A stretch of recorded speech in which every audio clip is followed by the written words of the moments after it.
we have to install our lens, and we have to connect our lens on this point.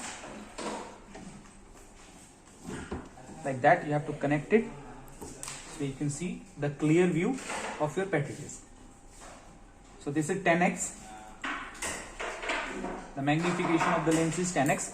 So this is how we have to connect it, and you have to connect your pen also. Now what we have to do, on the front we have hold, save, check memory, reset all the values, thereafter memory location and count correction. These are the options that we have. Now for counting, you have to put a petri disk here, thereafter you have to see through and count like that. Suppose we have seen a bacteria here, so we have to count it like that.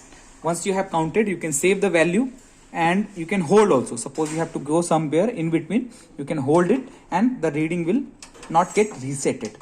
So once you come back, you can just press unhold it, and thereafter you can count again. You can continue your counting. So this is the procedure. You can reset the whole value by the reset button, and you can do the count correction also. Suppose initially you have checked that it is 17 or 18, something like that, and if you counted it again, you found that it is not 17, it is 16. So you can correct the count also by pressing the count correction option.